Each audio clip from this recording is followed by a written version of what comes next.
Hello and welcome to another episode of In Detail with myself, Aaron Kernan, and Galway's finest, Michael Meehan. Michael, good to catch up again. How's things? Very well, Aaron. I'm good. How are you? Can't complain. Can't complain. Another You good enjoy your weekend. weekend of GA Plus?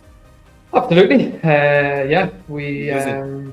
we took all in valuable play. It was a very entertaining game that we initially watched from Newbridge, myself and Pork O'Hora, and then obviously we seen the live action from Tyrone, Donegal, so plenty to chat about.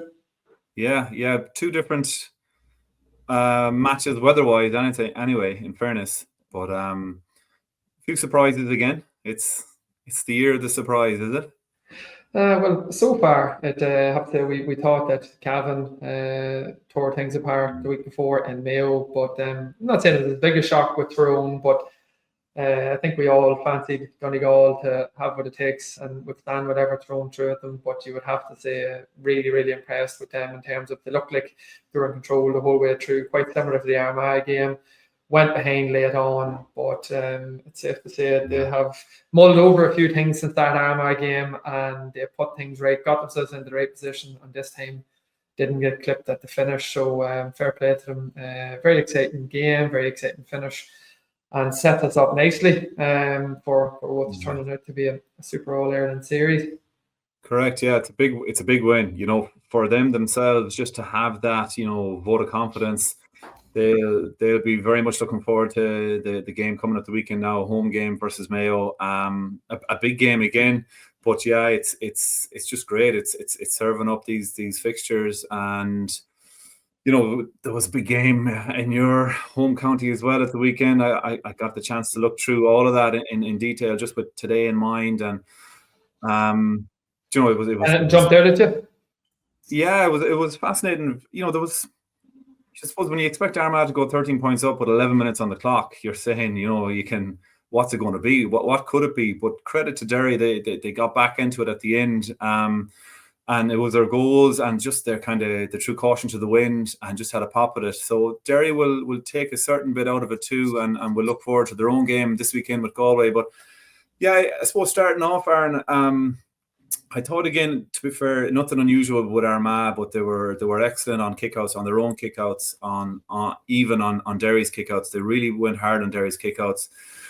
Three of their first scores came from turning over Derry on their own kickout, and there was a period in the second half as well where they just hit them for 2 points in a row, after turning over two kickouts in a row. We'll see the clips later, but that ability to win primary possession was key. Every time Armagh went short, Derry let them go short, and they won 11 out of 11 short kickouts, I think. But this is Derry in the first half, and I bet here if we have Ethan Rafferty or Niall Morgan or Cluxon here, he hits this. But McKenna's chooses not to. It's very early on, I suppose. It's edgy. They are playing into the elements, right? And he's kind of half been given that option, but in the end he goes long here. But for me, then it's how Armagh are set up for the breaking ball, and they have two lads in front. That Derry have opted not to go in on the breaking ball at all, which is unusual. Like very early in the game, trying to set an imprint on the game, and Armagh come away with it. And it's going to be a score for Andrew Murnan in a few seconds here, and that was sort of a sign of things to come, really. And here it's another kick out. Armagh are set. They're facing the ball. They're marking from the outside stand side. You see all the Derry players coming out with their backs to the ball still. So there's no urgency to get going. There's so many bodies there. There's very little options here for the goalie. He has only one choice. He goes long. It's a bit unlucky that it breaks out over the sideline. But it's a very tricky one to man. That Derry did have numbers there, you could say, for the breaking ball, but I liked our Armagh with the big switch straight away and just attacking from the other side. And a lot of times in the game, they controlled it and they move the ball left to right and back again, and that's another fine score. But it's just really punishing for Derry going there on the back foot to have to contend with that. We're into the second half here now, and Armagh have got the first score of the game already, and that's a fantastic win on the Derry kickout. Again, we're going to see what Armagh have done well. There's a little bit of patience needed here. The option is closed down on the near side, on the far side, but they're well accustomed at working the ball around and across, and it's going to end up with a fine score from Duffy in a few minutes. And what the telling thing then is in less than 60 seconds the ball goes over the bar again. So we can see it here from the kick out. So this is going to, they've already conceded this 2 points in really quick succession, Derry, and Armagh are on it again. They're hungry, they're going in waves, and the ball has worked neatly inside, and Charlie Oak just takes the right option here, popping it over the bar. And all of this is happening at the start of the second half, and this is a couple of more scores, and then there's a goal, and all of a sudden it was 12-9 at halftime. It's now about 116 to 9 points, and there's another goal to come quite quickly. So it just, that period of that time frame, Armagh got on top, and they just, as I said earlier, if you felt like it could just really slip away from Derry, if 13 points isn't slipping away, and in old money it was, or under the old rules it was, but we see what can happen now with a bit of momentum and 2 pointers and things, and the space that's offered up inside. So that was the first thing that came back to me, Aaron, was that whole primary possession and Armagh's ability to take the lion's share and to hurt Derry from their own kick out, and by turning over Derry and winning the ball off Derry and converting that as well. Because I think one, if not two, of the Armagh goals came from retaining their own kick out as well. So they were killer on that. They're so well drilled in how they move for their own kick out, particularly how they defend the opposition. And generally, most times you see whenever they do offer up a short one, there's always a plan B for that there. You know, they are trying to goad them into certain situations where they'll swarm. Derry aren't, it's a trap where Derry aren't well set, and then they look to punish. And I suppose this is the bit of where Gaelic football has evolved and how tactical it has become. But it's not just about what we can do to stop them. There is the plan of what do we do as soon as we get the ball back then. And what you're seeing there was once they got that run on Derry, it was smashing kickouts, but it was people stretching the field. And it was just simple scores with that simple fist point from Jason Duffy on one side, from Charlie Oak on the other side. And that can be sort of demoralising for your opponents as well, because it looks so simplistic and it's so hard for you to stop. And so, yeah, whenever Armagh, in fairness, whenever they're in full flow at the moment, they are really, really hard to contain. But maybe you'd look at some of the Derry aspects in terms of how they defended. Yeah, so things like I thought Derry didn't help themselves at times as well, and a couple of things they were doing in defence, and it was revolving around maybe, you know, man-on-man defending, or people given a certain job to do and picking up a certain player. But I suppose in my mind there's a time where, you know, you do your job and you mark your man, but there's a greater goal at good. It's you know, can I cover a man here and maybe help prevent a goal? You might offer up a point, but you're keeping the goal chance out. So a few things just stood out to me here, and this was ends up in a score, but we have Pádraig McGrogan picking up Rian O'Neill, and that's obviously his job for the day, and he's determined to do it. But in this instance here, Rian O'Neill is going to flash behind Grugan, who's just about to receive the ball there. We see Conor Glass is already there, and there's other Derry cover. And I'm wondering, Aaron, here, like, is the best thing for McGrogan not to do now is should he not be looking to double up as he moves across here? Can he afford to let Rian O'Neill off and double up and try and wrap Grugan and make him turn over the ball? Or this happens very quick, and I understand exactly where you're coming from. But Pádraig McGrogan's mindset clearly is do not let Rian O'Neill free, particularly in the 2-point arc. But in this case here, you have Conor Doherty, so he's the guy with his arms out on the 40-meter arc. If McGrogan steps in to Grogan, or to Rory Grogan, sorry, Conor Doherty is able to meet Rian O'Neill as he comes across. So it does happen very quick. It is communication that's needed, but as the play goes on, you'll just see how simple the score becomes for Rory Grogan. So they have a 4-on-3 there, and yet they can't even get a block. They can't force this play backwards. And that purely is because it's literally just one player who's fixated with doing his own job. So it does happen very fast in real time. But if you have a 4-on-3, that's the sort of stuff that you're working on continuously in training, about slowing the play and forcing the next pass back, not letting someone swing on to their favourite left foot and clip a point from the edge of the day. Yeah, and something similar here, different players involved. So Armagh attacking through the centre, just on the inside, McCambridge and has brought Glass into the full forward line. So Conor Glass is going to end up here, is going to get drawn to kind of cover a more dangerous man. So he's doing what he needs to do for his teammates. But in doing that, McCambridge offers a nice option just to cut back, and he'll end up getting a shot, and his shot will be cleared off the line. But I'm wondering here, Jimmy Baker, he very much, he has an opportunity to close off that man. Maybe not straight away, but certainly as the play develops, once he realizes he's in on goal here. But he just, as it plays on through, you'll see how he just sticks with his man all the way through and gives McCambridge just a nice avenue straight in to get a shot away. And he's very unlucky not to get the score. But there's a couple of Derry lads there in the box. I think Baker has to cut that out and just slow the chance, slow McCambridge, see can he turn him. There was 100%. cover there. But that comes from communication behind it. So he has an extra defender behind him.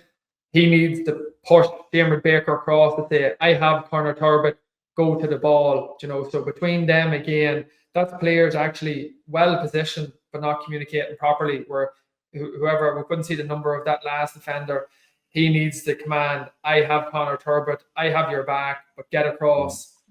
So basically, by Dermot Baker staying on his own man there, he was making sure that Conor Turbot didn't score a point, but they left an avenue open to Brian McCambridge, could well have scored a goal.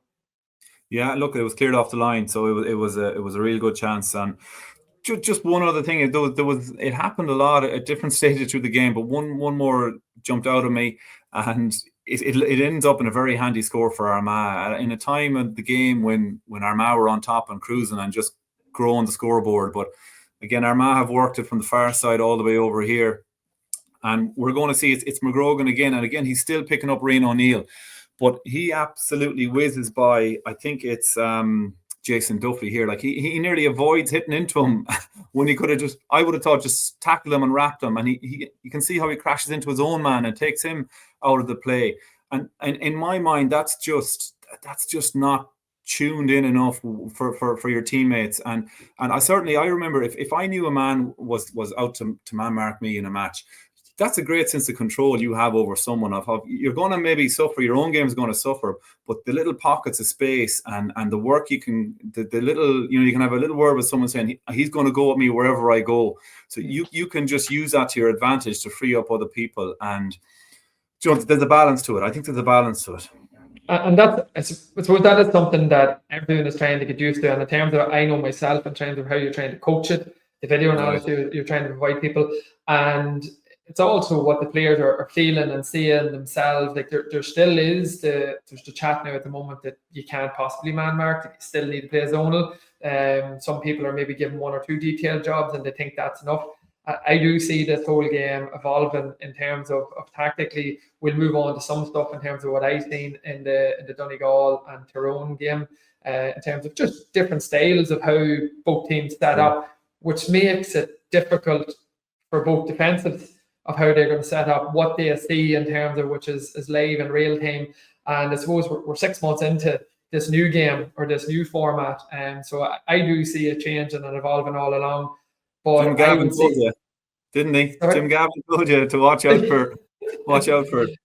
He did, and I think players will just start to read situations a bit more where they know, right, I've been told I can't leave Rian O'Neill, but Jason Duffy literally ran straight into Park McGrogan there. Right. And he avoided him, where in maybe 12 months' time, he'll wrap him up, he'll defend him as normal. And the player who was Jason Duffy will just track Rian O'Neill. Right. He'll hand him over. But like I said, every day is still a school day. No, you said it. And we're certainly far from the experts either. But just pointing out a few things. If I go to the last little package from the game, and credit to Derry for what they did. They were 13 points down at this stage, but where we pick it up here is one of the good goal chances that they had from, a half a chance really from Rogers anyway, but this is nearly at its worst. Armagh are strolling out the field here, a little bit lucky to gain possession in this instance, but watch how this works out, and it ends up over the bar. And this is challenge match stuff right now with the space that he's been afforded and the leisure he can kick the ball with. He doesn't even have a great, clean strike in it, and it's very unfortunate that Ben Creedy didn't put that in the back of the net, but that's a 13 points up. So this is the kick out straight away, and credit to Derry there. Get a little bit of luck here, and they're away, but this is something Conor Glass is going to end up sticking this in the net now in a few seconds. But there's 3 or 4 Armagh lads there that one of them needs to tag him. But I suppose when you're 13 points up and there's 11 minutes to go, maybe that's not on top of your agenda. But I know well in the review, when they're looking back at this goal, someone is going to take a bit of heat for not tagging Glass. And that goal gets them back into the game. That's the one you don't make eye contact with McGeaney. Right. The next kick out has gone out over the sideline, right? And the next kick out leads to the next goal. So straight away, 2 goals in 2 minutes. And Derry just have a little bit of an inkling that something is on here. Ball goes inside. I'm just questioning Ben Creeley here makes a jump for this and leaves his man go. It's 2-on-1 out on the 45-yard line. There's nothing major going to happen out of that. But Ben, by stepping out, has left a gap of space in behind. And credit to the 2 Derry guys on the outside. They've kept a little bit of space. And Dan Higgins is going to pick up this ball, and he has right down the heart of the defence, and he takes a great finish. And I think in hindsight, Ben Creeley is saying, I shouldn't have went there. Again, this is the next kick out, and Derry don't win it, but all of a sudden their tails are up and they're hungry and they're turning over the ball. So it's game on now for the last 8 or 9 minutes. Yeah, I've been that soldier, and particularly the Ben Creeley one where you've just made that read and you know yourself, I've just took a step too soon here and the ball's over your head. But luckily for Armagh, it was a learning experience, but not ultimately a costly one. Exactly. And just this last clip, as we're seeing it through here, it's just evidence of Armagh far too deep. We don't often see them that far back, bearing in mind that Derry have the wind. So they need to be out on the 40-metre arc or more. But it's the fear. It's the 2 quick goals that they've conceded 4 and 5 minutes ago. And there's just a little bit of doubt and a little bit of, well, we're not going to get hit for a third here. But we would typically see Armagh further out on the arc. And I know, Aaron, and you said it earlier, you often hope that they'd push even beyond the arc, beyond the 45 at times. But that was certainly an instance where just Derry were on top. Armagh had really condensed back way too far. And Derry were able to, that was back to a 5-point game with about 5 minutes to go. And it didn't change an awful lot more after that. But Derry can take bits and pieces from it. If they choose the next day not to let short kickouts away, I think they offered up every short kickout 10 or 11 in the whole game, and that was a serious platform for Armagh. Maybe for Galway, they're going to look at something different there because they did reasonably well when the kickouts were forced a bit longer. Yeah, to be fair, I had seen the scoreline coming through, and you're thinking, geez, that's another game that has run away from Derry. But I suppose in the broader scheme, you'd just be delighted for the likes of Paddy Tally there that they hung in there and they showed that bit of fight, that bit of grit. And once the first goal came, you could see the energy in terms of how they attacked the second kick out, the break ball, even that they'd lost to create the 2-point for Paul Cassidy. So certainly positives in terms of racking up another big score, but most importantly, whenever a game ran away from them, they were capable of clawing it back, and it doesn't get any easier for them with Galway, who've just been beaten coming to Celtic Park, but they'll give Derry their fill of it, or they'll give Galway their fill of it, sorry, no doubt. And they came from another big lead behind in terms of earlier this year against Galway in the league, so I have no doubt that they'll be looking at that their game in terms of taking a bit of heart, taking a bit of solace from it. But so moving on, something that I wanted to sort of have a look at was from Ballybofey, and it was a stark contrast in how the 2 teams attacked. So first of all, what I want to look at is in terms of the Tyrone forward shape whenever they were in possession. So just in terms of from open play, I thought it was very positive how much Tyrone wanted to quickly transition, and in particular quickly transition through the foot. But their forward setup initially in the first half, unlike Donegal, we'll see as the screen comes wider here, they're happy to keep possession, they're retain it from side to side, but they only put 1 or 2 players at the inside line. And this time that was Kieran Daly, who's the 3rd player. He comes out, wins the quick ball. But as we look through these clips, it's just a contrast to how different teams set up and are coached. The Tyrone went for the 2 inside here. But as play goes on, you'll see that they're patient. They try to probe. They go from one side to another, and they don't flood the numbers on the inside channel the same way as what Donegal do. And for me, this takes an awful lot of hard work in terms of trying to generate a score. And as I was looking at it from the outside, you're thinking this could be a long day for them, because Donegal, it's very easy for them. They're able to just go from side to side, Right. and they don't really need to engage. They just need to communicate. Same thing again. Look to the inside lane, inside the 21. You know, not a huge pile happening, but the one man that is in there is Shawnee O'Donnell. Now, whether it's pure execution by Gavin Bit of good fortune, yeah. or Ciaran McGonigal, it was just the difference in the two teams and how they set up. It was remarkable. That's the one thing I would say. With Tyrone getting that first goal, it gave them that bit of confidence. I have to say, it gave them a bit of confidence that maybe other teams didn't get from against Donegal, and they certainly grew. But here we have a game where you thought they were getting a quick attack, and they don't. But after this, it is after the goal, Michael McKiernan, nice and easy, steps his man, puts it over the bar. But again, the point I want to show is on their inside lane, they still didn't have any targets that they could play through. Now again, a super score, but sort of built off the back. O'Donnell had just scored before that there. And then this is the last clip that we want to show. So they got a goal through a bit of good fortune playing this way. They got that good score from Michael McKiernan.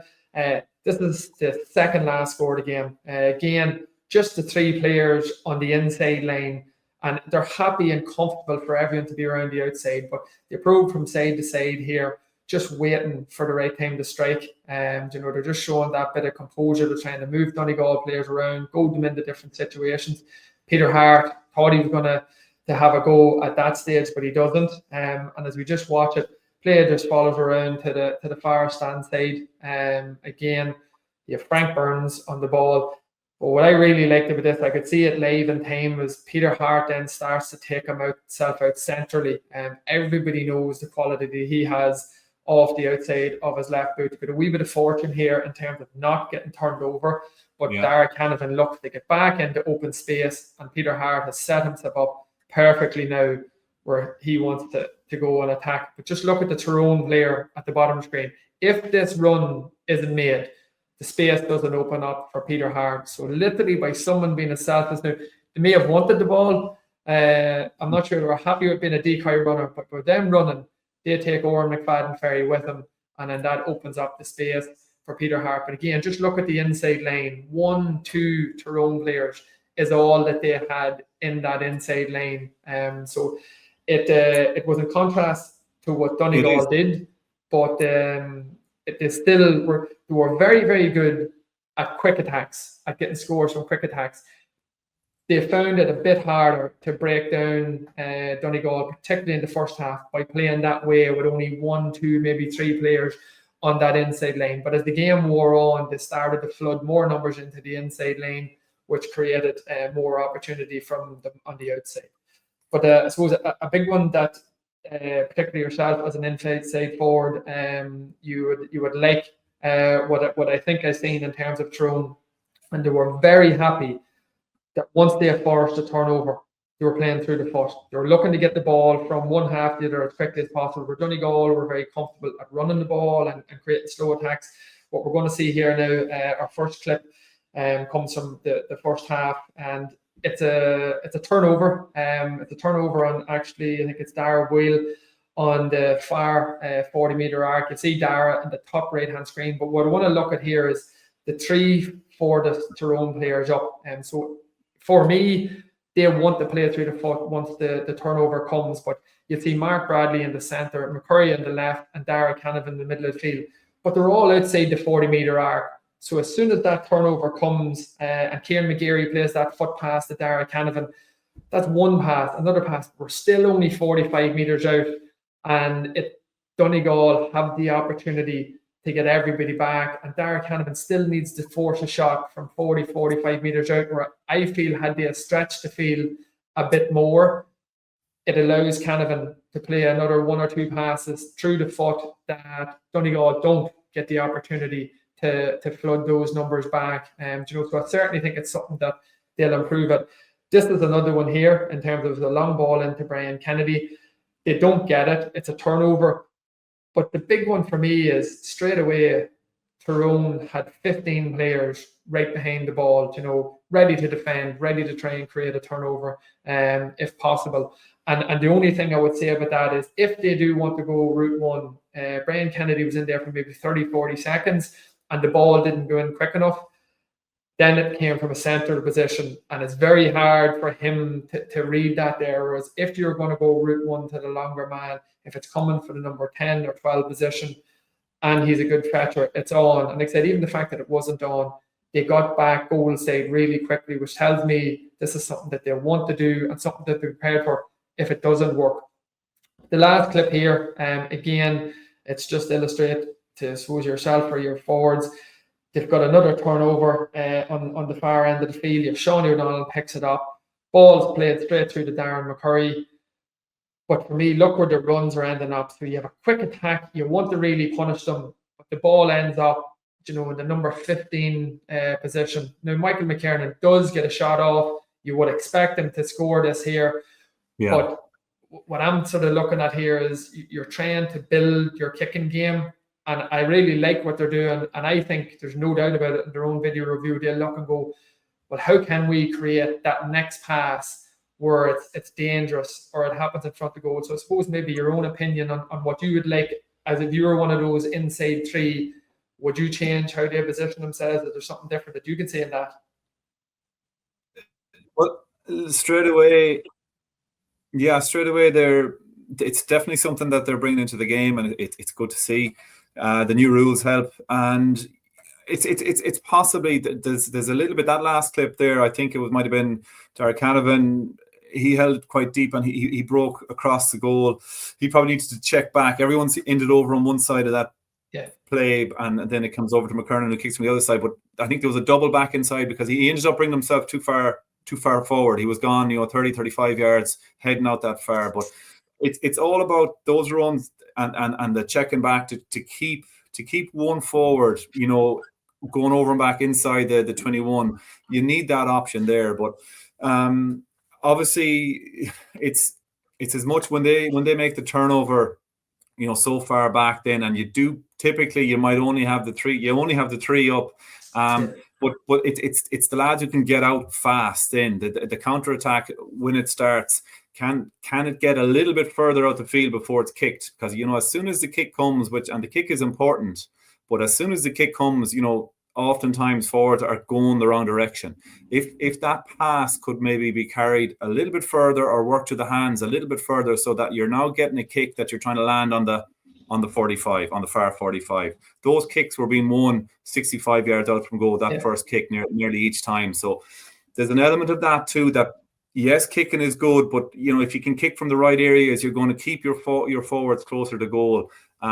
With only the three forwards, like that's the conundrum really. But it's about fair, and what I would have always played in the forward line and liked when some forward, one person is willing to show early and go 40, 50, 60 yards out, but then the other two have to work together, and there's someone who's just going on the loop. He's only going 20, 25 yards, and he has to be coming back in to keep that body position across the full forward line somewhere, so that you might find that kick pass inside. I don't know. To me, no, and to me, I just think I found it hugely positive. Like, I don't even know whether it got any scores out of them. There was another one, Niall Morgan, it dropped short, and Niall Morgan just takes one step, 80, 90 metres off the outside of his boot. But as you mentioned, the first man getting it actually was Con Kilpatrick, and he broke the halfway line because just as he was receiving it, he just happened to step across, and it was a hot ball in the middle of the field. So to me, I'm only looking at it from a positive in terms of how the new game is developing, how it's evolving. And I don't see many teams trying to do what they're doing. And it's to me, it's something that I think it's great to see. And the more that they stick at it, the more that it really will work. And I think just the last clip on it that we wanted to show was the Tyrone goal, this Tyrone second goal, sorry. And all it is that the ball drop short, Oisin Gallen comes on the loop, gets a ball drop short, was in the Niall Morgan's hands, and he gives a quick ball here to Kieran Daly. But for me, just something as simple as this is the difference. He just takes the play, foot pass straight to the half forward line. But as you see the Donegal players all retreating here, that foot pass just adds a bit of speed to it. Now, in fairness, Con Kilpatrick does really well here. But the Donegal players are all back. So the 9 players are back, but they're chasing. So the speed that foot pass put in instead of hand passing, to me, this stood out on the evening. Then Kilpatrick goes apace. And because they're not set, 4 players end up going towards Con Kilpatrick. Canavan gives a quick hand, he gives a quick hand pass off to Shawnee O'Donnell, balls in the back of the net.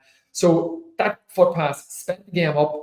Obviously, Kilpatrick does really well, but because Donegal don't get a chance to get set and get organised, very unusually for them, 4 of them all get attracted, get taken out of it. One simple wee fist pass, ball goes into the back of the net. So again, it was just something that I think that was the big thing that gave Tyrone even another lease of life again, because if you're going to try and just clip point for point with Donegal, it's going to be a tough battle to win because they're so good at manipulating simple scores for themselves. But the fact that Tyrone came with that angle on it, I thought it was very impressive. And certainly as the season goes on and the weather improves, drier pitches, they'll cause everyone an awful lot of problems with the skill set and the type of player that they have, because I think they'll only get better at that style of their game. Aaron, can you see kick passing playing a role other than the obvious of what it can do and the ability, the opportunity to do it now because of more space? But can it play a role in saving the legs? We know the volumes that the players are doing with the new rules. I think I remember hearing early in the league had it gone up maybe 15-20%. You can probably you might know more on that than I do, but in terms of the amount of ground that they're having to cover and the pace that they're covering it at, can the kick pass play a role in literally let the ball do the work and save bodies a bit? In my opinion, absolutely yes. But I do think people might think you're way out the fairies. I do think it'll take time because it's just a mindset thing. It's on so often for players. We've been looking at it this past number of weeks, but you need to coach it. It has to be part of your training plan. You can't just tell people, you need to show them. It might seem okay and simplistic for us because it's just the way it was. You lifted your head, you played through the lanes. But to be fair, it hasn't been that. But the skill set is absolutely there. Like players, the ability players have now off right and left foot. There's no doubt. But it's more a visionary thing. It's more seeing it rather than the skill that they have. So I've absolutely no doubt that it will evolve. And I think, and different teams have different styles. That's fine. Donegal, what we're going to go and look at now is how good they are at running the ball, how happy they are to slow the game down, to manipulate it the way they want it. That's fine. But it's not for everyone, There are different ways of playing the game now, which is brilliant for the new rules. But in contrast to Tyrone, what I want to show here is Donegal at their absolute best here. So we all look inside the 21 as it comes to the wide angle here. Look at the amount of players. So they've flooded 6-on-6 inside the 21 here. So that takes in the 6 Tyrone players clearly. But you're left in the option. But a wee simple switch pass here. Oshin Gallen's the bottom left-hand corner on a 1-on-1. He gets this ball. That's going over the bar. But all Ray and McHugh has to do is just jam the brakes on and pop it over off the right foot. Next one here again, we see these were all quick Donegal attacks. Once they hit that 45 middle lane, they're happy to slow the ball down. They're happy to flood the numbers in and just wait to create these one-on-one situations. And the star man on the evening, Michael Langle, you see him here.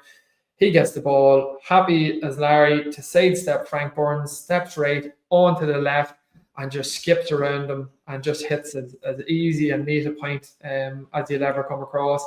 Same thing again. So we just look at the inside lane here and look at the numbers that Donegal flood to the inside lane here. It just creates the exact same thing. So that's actually Paddy McBrearty's 2-point effort. That in terms of them pushing players into that inside lane, it was different to what Tyrone did. That last one now didn't have as many, but Langan picked 7 points. I probably could have shown 6 where it was the same thing. They put 4, 5, 6 players inside the 21, and it creates that one-on-one situation on the arc that they're comfortable to step you and go, and they're clipping simple scores all day long. So it just was the contrast on how the two different teams set up, how they can manipulate scores. But for me, I think the fact that Tyrone got those 2 goals, that they got them early, it just gave them huge energy and set them on the way to what was full value for the win. So There are, like I said, there are different styles in terms of different counties, but Tyrone certainly showed to me at the weekend that foot passing is coming back, and it's something that they're clearly coaching. But at the same time, you have, once you see Donegal in action and you see them live and how you manipulate situations, you can't but be impressed by that also. But that's the bit I'm happy with the new rules, Michael, is that not everyone has to play the same way now. You know, you can mix and match depending on what players you have at your disposal, and I think that's only positive. Yeah, well, hearing that there's more foot passing being taken on is music to my ears, certainly, and I'd say to a lot of our listeners as well. So yeah, that'll do us, Michael. We'll wrap it up for this week in detail. There's a huge weekend of both All Ireland Series and Tailteann Cup games coming up. We'll get to see as many of them as we can. I'm heading to Hyde Park, obviously, with the Sligo with Gammon game, but we'll see what we can learn over the weekend, and we'll be back at some stage next week, Michael.